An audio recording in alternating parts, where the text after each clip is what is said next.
Bonjour à tous et à toutes, je suis ravie d'accueillir Julie Baudin parmi nous, qui est la présidente du réseau Bouge ta boîte. Donc Julie, je te laisse te présenter personnellement et également un peu le réseau avant que l'on rentre plus dans les détails avec toi. Merci Christine. Donc effectivement, je suis Julie Baudin, je suis directrice de Bouge ta boîte. Marie-Éloi est la présidente de Bouge ta boîte. Effectivement, je suis directrice de Bouge ta boîte et de Bouge ton groupe. Donc Bouge ta boîte, qu'est-ce que c'est? C'est un réseau d'affaires dédié aux femmes entrepreneurs, TPE, qui souhaitent se réunir de façon régulière avec une méthode structurée pour booster leur boîte, booster leurs compétences et booster leur business. Donc ça, c'est partout en France, dans plus de 100 villes et 110 cercles aujourd'hui. Donc, c'est 1700 entrepreneurs qui nous font confiance. Et puis, par ailleurs, on a lancé Bouge ton groupe il y a quelques mois maintenant, qui est une solution dédiée aux entreprises et aux femmes en entreprise pour booster leur carrière et aussi leurs compétences. Ah, c'est génial. Ah, c'est vraiment, moi, je suis surexcitée vraiment de t'avoir parce que, alors moi, vraiment, mon cœur de métier, c'est vraiment les entrepreneuses au féminin. Donc, est-ce que tu pourrais nous dire, toi, ce que tu vois au niveau de tes clientes, des personnes que tu as au sein de ton groupe, en fait, les meilleurs conseils que tu pourrais donner à quelqu'un qui voudrait démarrer une entreprise? Alors, les meilleurs conseils, ils sont assez simples. Bien. Alors, d'ailleurs, ils ne sont pas par ordre de priorité. Oui, ils sont oui, aussi oui. importants les uns que les autres. Alors, c'est surtout bien construire son prévisionnel. C'est-à-dire, une fois qu'on a l'idée, une fois qu'on sait ce qu'on veut faire, bien challenger comment on va le faire, le prix auquel on va le faire, et au moins un démarrage de son ambition. Et essayer de poser tout ça sur le papier, parce que l'ambition, c'est d'en vivre de son activité. Et moi, ce que je vois, c'est que les femmes ne construisent pas toujours leur ambition entrepreneuriale pour en vivre, pour développer leur structure, pour recruter. Donc ça, ce serait un premier conseil, c'est ça, c'est de bien poser sur le papier de façon très simple et très pragmatique ce que je fais, à quel prix je le fais, combien est-ce qu'il faut que j'en vende pour en vivre bien, combien il faut en vendre pour en vivre très bien, et combien il faut en vendre pour recruter, pour développer son entreprise. Donc ça, c'est un premier conseil. Un deuxième, c'est de bien se connaître. Quand je dis bien se connaître, ça veut dire connaître ses points forts, ça veut dire connaître qui on est. Et ça, pour bien se connaître, il y a plein de moyens, il y a plein d'outils aussi pour ça. Il y a de la formation, il y a du coaching, ça peut être parfois son entourage, ça peut être ses anciens collègues de travail, peu importe. Mais en tout cas, à un moment de se poser pour se dire c'est quoi mes forces, c'est quoi mes faiblesses, et sur quoi donc je vais avoir besoin d'aide, qu'est-ce que je vais pouvoir faire seule ou pas, ou sur quoi je vais avoir besoin de me former. Ça, c'est vraiment les deux premiers points. Et de ne pas tomber dans le piège qui est de vouloir à tout prix faire tout de suite la communication, le logo, une jolie mise en forme, un super site web, etc. C'est évidemment très bien. Ce n'est pas indispensable pour commencer. Et surtout, si vous ne savez pas qui vous êtes, ce que vous faites, quelle est votre différence par rapport aux autres, votre site, il sera lisse, c'est pas très utile, très utile en fait.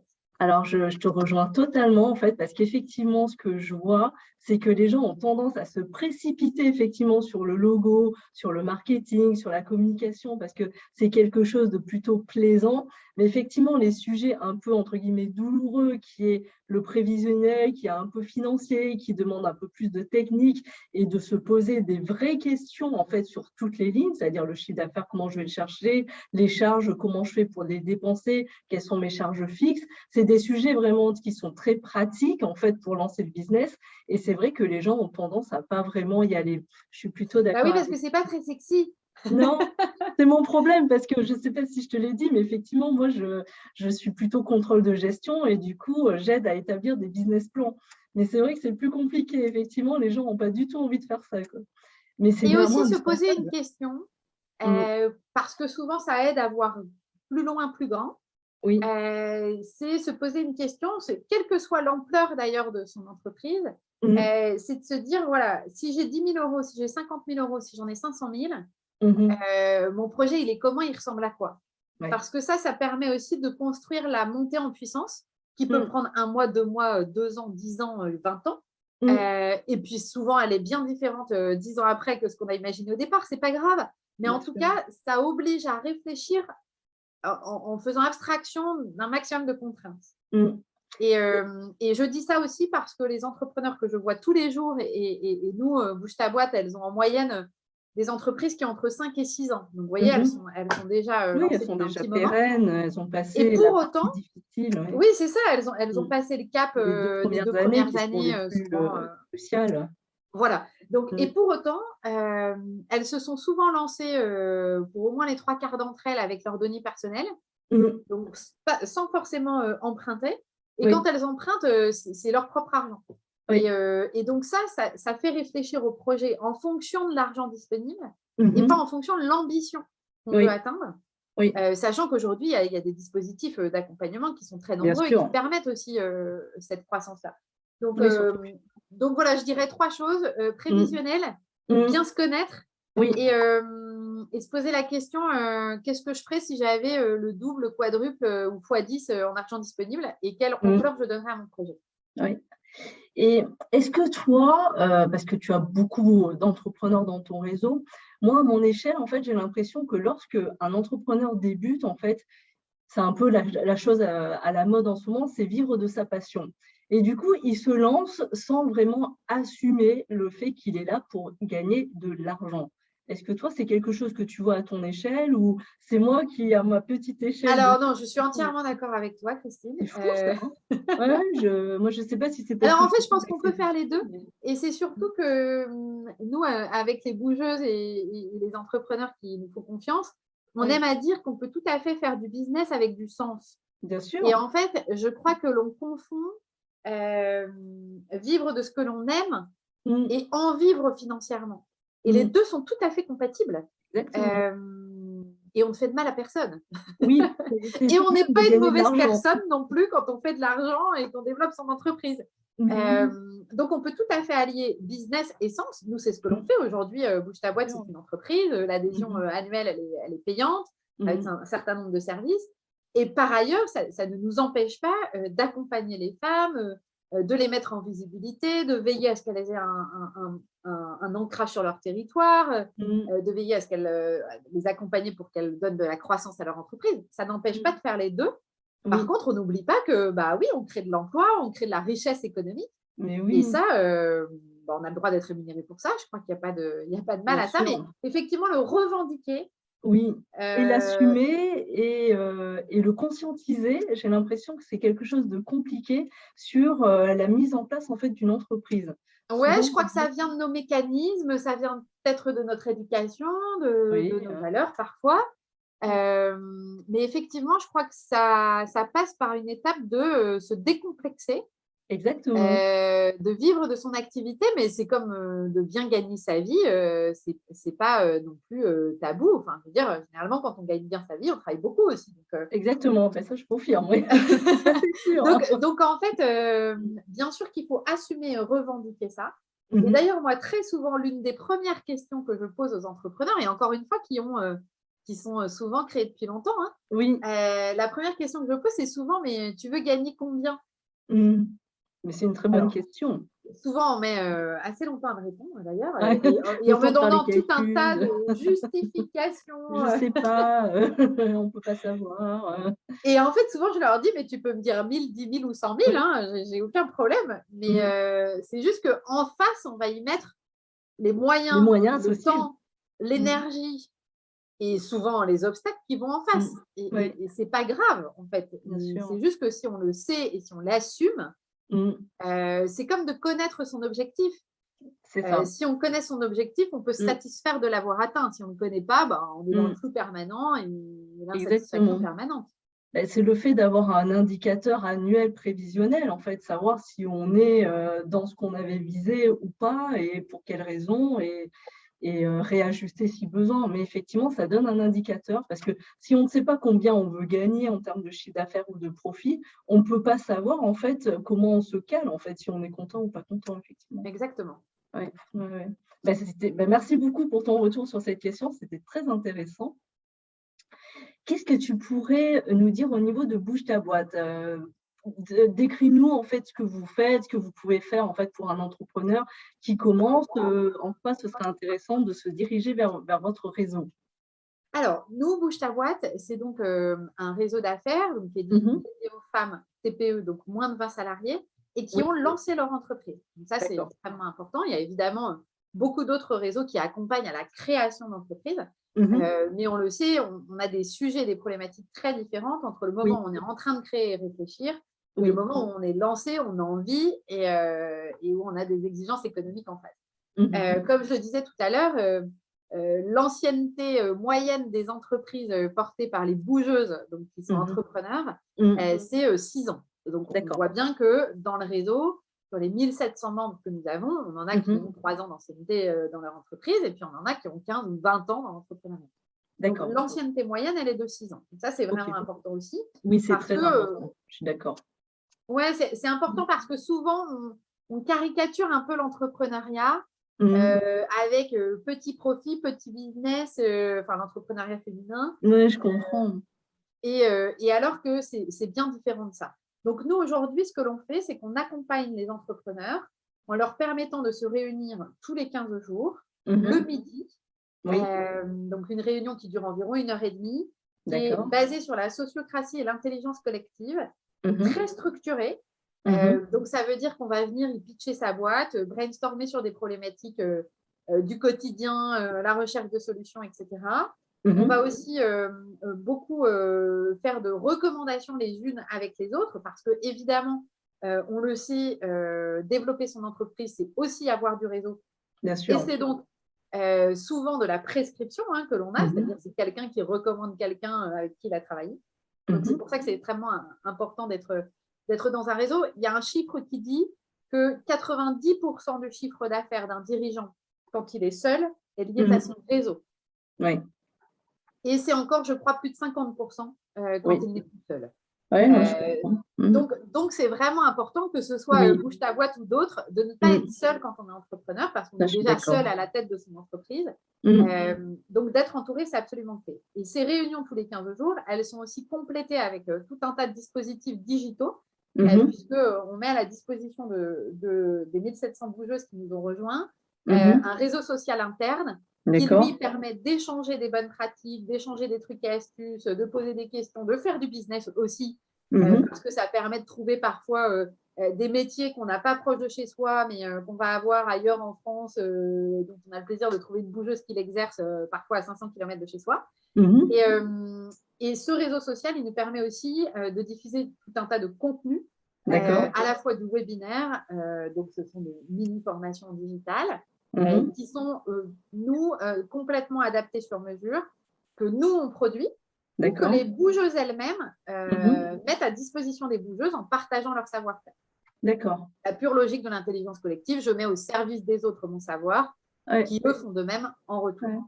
Tout ça est organisé sur cette plateforme digitale, donc ce réseau social. D'accord.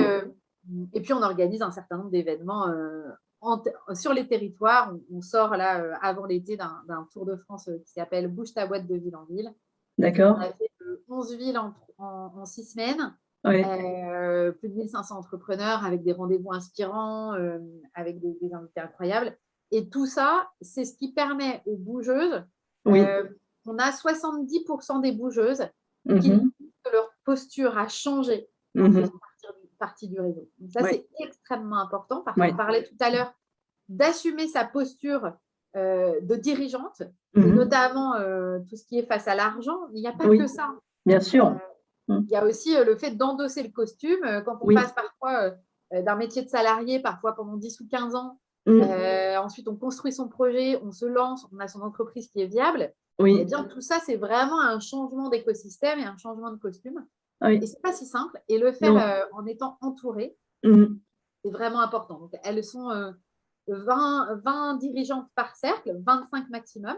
D'accord. 25 métiers différents à chaque fois. Parce que l'objectif, c'est vraiment d'élargir leur réseau, donc d'aller dans des secteurs d'activité qu'elles ne connaissent pas. Et une agricultrice peut échanger avec une avocate, qui échange avec une productrice bio, qui échange avec une commerçante ou avec une consultante en marketing. Ah, c'est génial. Et du coup, tu parles de cercle, donc j'imagine que en fait, chaque adhérente a accès à un cercle qui lui est proche. En fait, elle a un groupe dans lequel elle est en mouvance pendant toute l'année. C'est ça qui lui est Exactement. Si libre. je suis à Rennes et que je suis Mhm.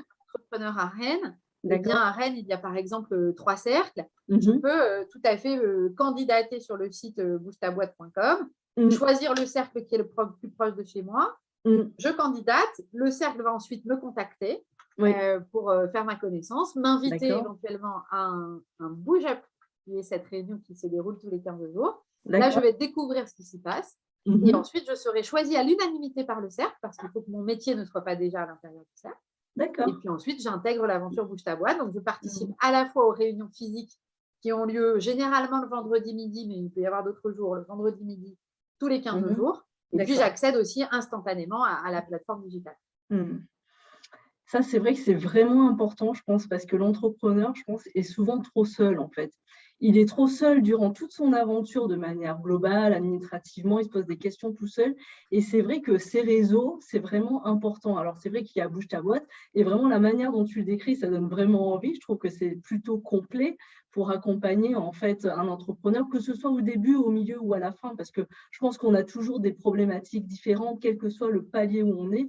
Mais c'est vrai que c'est extrêmement important d'être entouré de manière globale et par des personnes le plus différentes possible et si possible à des stades différents. Donc c'est vrai que être dans un réseau, en tout cas lorsqu'on est un entrepreneur, c'est vraiment bien. C'est presque indispensable en fait, et commercialement et en plus juste pour effectivement la posture, mais l'inspiration également. C'est vrai que c'est important d'être au sein d'un écosystème.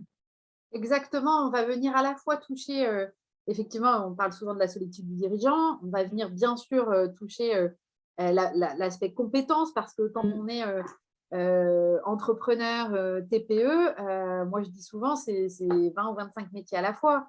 Et Mmh. évidemment que nous ne Exactement, oui. pouvons pas être expertes dans Mmh. tous ces métiers et toutes ces expertises. Oui. Donc, être entouré, c'est avoir à la fois être entouré de compétences Mmh. complémentaires, de Mmh. personnalité complémentaire. C'est l'occasion aussi de venir challenger ce que l'on fait, parce Mmh. qu'on peut aussi montrer et présenter son métier et aussi être interpellé par Oui. les membres du réseau qui vont nous dire ah bah tiens, ça c'est bizarre, tu le fais à ce prix-là, mais pourquoi pas comme ça? Et puis moi j'ai vu Mmh. d'autres choses qui se font comme ça. Et là, on va venir en discussion et on va avoir un regard extérieur, constructif, professionnel, etc. Et puis, on va parfois s'enrichir d'outils qui vont nous simplifier la vie, alors que on fait depuis des lustres de façon assez Mmh. artisanale et Mmh. on ne s'est pas posé la question de faire autrement. Oui, Donc, c'est surtout avoir l'assurance d'être en chakra ouvert en permanence ah ça, c'est vraiment bien, sur ouais. tous les sujets. Ouais. Alors j'aurais une question à te poser. Alors là, on sort de 1 année et demie de pandémie de coronavirus. C'est peut-être un peu trop tôt, mais on ne sait jamais. Est-ce que tu as senti en fait qu'il y avait eu un impact en fait sur la manière de s'organiser, de diriger en fait du côté des entrepreneurs? Je te le dis très rapidement, par exemple, tu vois, Teams, la manière de communiquer, ça a changé vraiment beaucoup de choses. Est-ce que toi, tu sens des choses de ce côté-là déjà bouger, en fait? Alors, je crois que ça a changé beaucoup de choses sur la perception du digital. Mmh. C'est-à-dire que, à la fois dans la façon de commercialiser, Mmh. dans certains métiers où l'aspect e-commerce est devenu un pan assez important Indispensable. et Mmh. qui s'est développé très très vite. Donc, il y a eu un besoin très très fort de formation, de consulting, etc. sur ces sujets-là.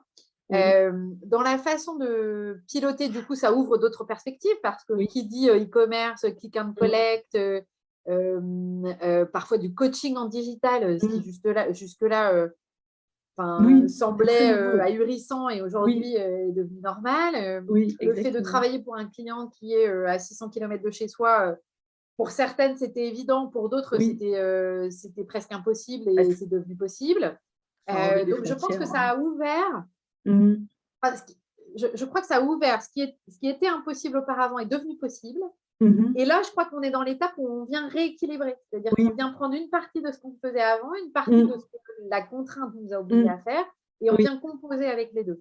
Donc, je oui. crois que ça a ouvert de nouvelles perspectives. Mmh. Je pense que ça ouvre des nouvelles façons de faire, des nouvelles compétences, parce que typiquement, une rencontre en digital, animer une formation en digital ou un webinaire, ce n'est pas la même compétence que de le faire en physique. Enfin, en tout cas, ça ne s'improvise pas. Exactement, oui. Donc, en tout cas, je crois que ça a eu paradoxalement,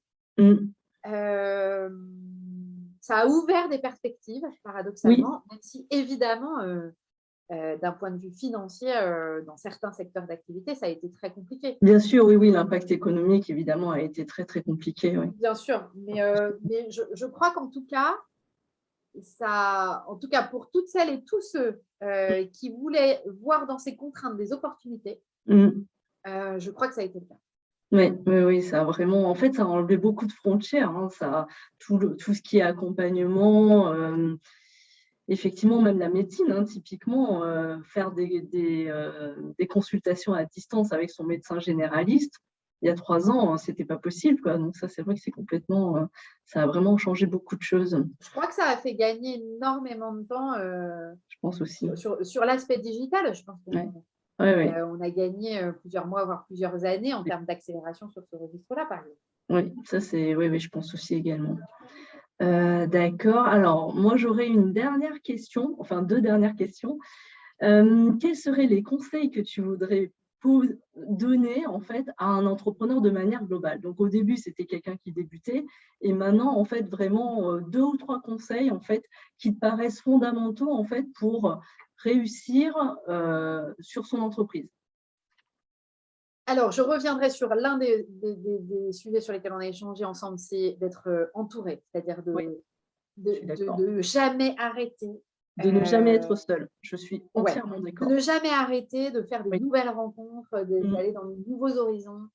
Et je crois même qu'il faut le planifier et l'organiser. C'est-à-dire qu'il faut, si ce n'est pas naturel, parce qu'il peut y avoir des tempéraments plus introvertis qui sont plus en difficulté sur le fait d'aller au-devant comme ça du réseau, eh bien, moi, vraiment, le conseil, c'est d'être entouré, de ne pas être seul, quel que soit le format, et de le diversifier.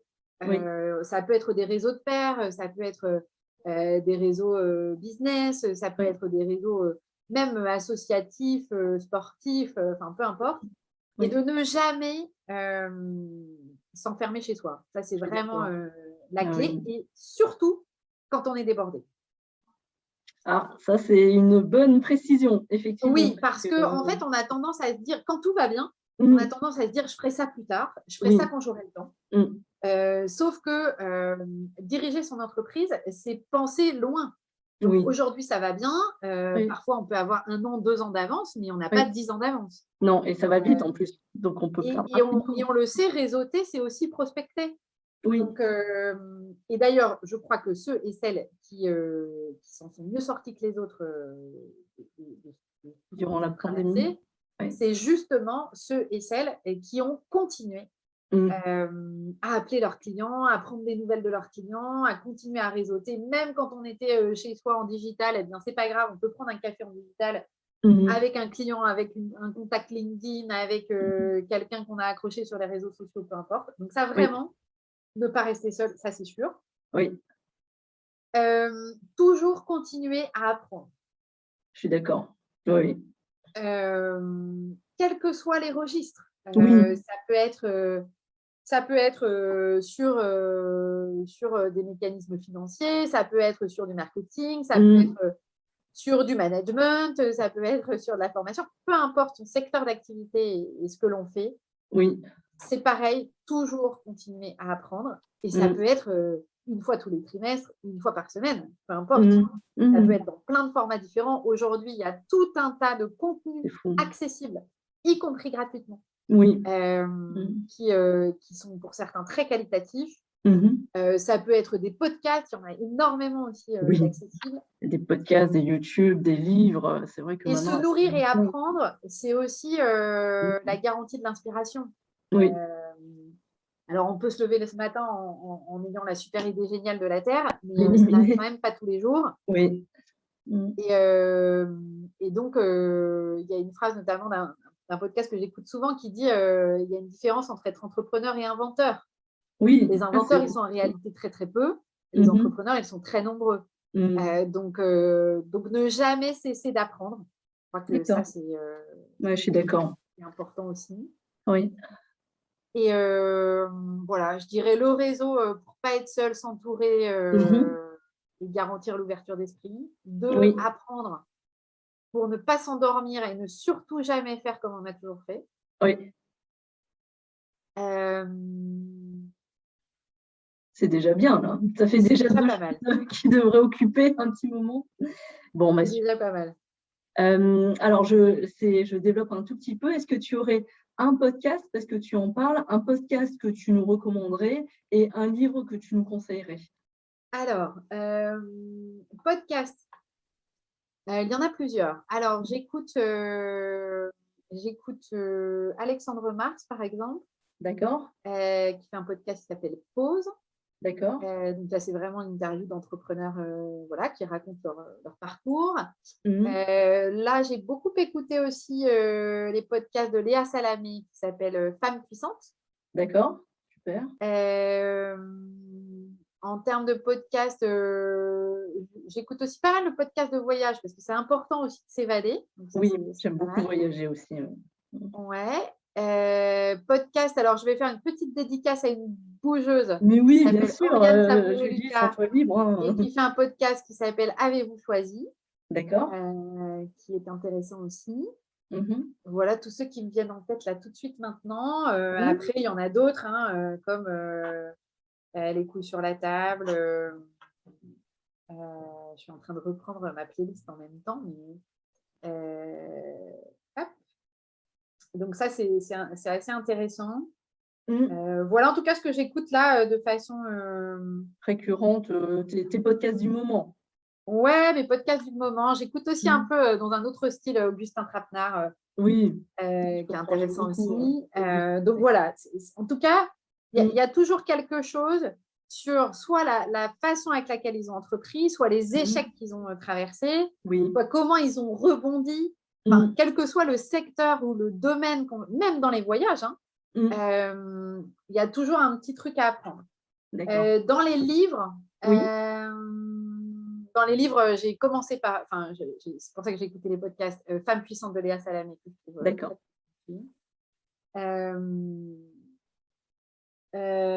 Merci, non merci. D'accord. Ah, j'aime bien le titre. Qui est intéressant aussi sur.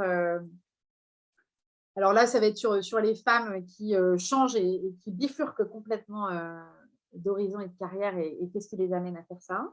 D'accord. Qu'est-ce que j'ai lu dans les derniers livres que j'ai lus, en train de regarder. C'est pas mal. C'est déjà bien. Oui, c'est déjà bien. Oui, moi, je t'avais demandé juste un podcast et un livre. Parce que je savais voilà, tu vois, j'en ai fait plus. Et puis, bien sûr, il y en a un que j'ai oublié. Ah oui. Bah oui, qui est très important. Sinon, Marie va m'en vouloir. Le podcast que nous réalisons avec les Échos, qui s'appelle Elles ont osé et qui est un portrait croisé de femmes. D'accord. Souvent senior et junior, mais alors vraiment, le mot peut être un peu péjoratif. Il y a un portrait croisé de femmes qui est animé par Marie-Éloi et disponible sur toutes les plateformes. D'accord. Elles ont osé. Bon, c'est noté. Merci beaucoup. Eh bien, écoute, moi, je t'ai posé toutes les questions que je voulais te poser. Est-ce qu'il y a quelque chose que tu voudrais dire, un sujet que j'ai oublié d'aborder ou quelque chose que tu voudrais souligner? Non, je crois qu'on a tout dit. Ce qui est vraiment important, et je le redis, être entrepreneur, c'est extrêmement stimulant, passionnant. Oui. Mais source de beaucoup de questionnements du matin jusqu'au soir. C'est une longue aventure qui commence tôt. C'est une très, très longue aventure. N'écoutez pas ceux pour qui ça paraît simple et facile. En vrai, c'est pas vrai. Mais par contre, c'est un vrai choix de vie. Et il ne faut pas perdre de vue pourquoi on le fait. Mais en même temps, ne pas y laisser tout ce qu'on a en perdant de vue qu'on le fait aussi pour en vivre. Voilà. Oui, c'est plutôt bien résumé. Oui, c'est même très bien résumé. Mais écoutez, merci beaucoup, Julie, pour ton intervention et pour cette interview qui est très inspirante. Donc, je te dis à très vite. Je mettrai toutes les références en fait dont tu as parlé en dessous. Donc, Julie Baudin, donc, qui représentait Bouge ta boîte. Merci beaucoup et à très bientôt. Merci Christine et merci pour l'invitation. Avec plaisir. À destination des participants au sommet des femmes entrepreneurs, j'ouvre en toute avant-première et en bêta-test en fait le Cénacle Stratégie et Finance. Dans ce Cénacle, vous aurez accès à moi directement via une communauté. Vous aurez également accès à un appel en direct de groupe mensuel une fois par mois sur des sujets stratégiques. Il y a également des challenges qui seront à disposition sur un mois en fait par semestre pour l'instant, et vous aurez également accès à toutes les formations que j'ai créées et qui vont être créées, plus les e-books de tous les livres que j'ai écrits et que je vais écrire, et l'accès VIP à tous les futurs sommets virtuels pourvu que vous soyez toujours adhérent au Cénacle. Donc c'est un abonnement mensuel de 49 € par mois. C'est un tarif défiant absolument toute concurrence qui est verrouillé. En fait, si vous adhérez maintenant, vous aurez accès à ce tarif sur l'ensemble de toute votre vie, sur l'ensemble de ce produit qui est évidemment amené à grandir et à s'enrichir de l'ensemble de tous les produits que je vais créer, que ce soit en termes de formation, de sommets et de livres, mais le prix est exceptionnel. Il est réservé sur un nombre limité de places et évidemment sur un temps limité qui sera fermé d'ici un mois après la sortie, la fin du sommet des femmes entrepreneurs. Donc je vous invite vraiment à y adhérer. Il y a de toute façon une garantie satisfait ou remboursé. Si vous n'êtes pas satisfait, vous m'envoyez juste un mail et vous serez remboursé. Sachez en tout cas que je crois très fort en cette académie. Il y a beaucoup de pépites dedans. Il y a de quoi vraiment vous donner des bons réflexes pour créer et pour faire décoller et vous faire encore plus gagner en fait de profit à votre entreprise. Sachez en tout cas que j'ai hâte de vous y retrouver. Je vous dis donc à très vite au sein du Cénacle.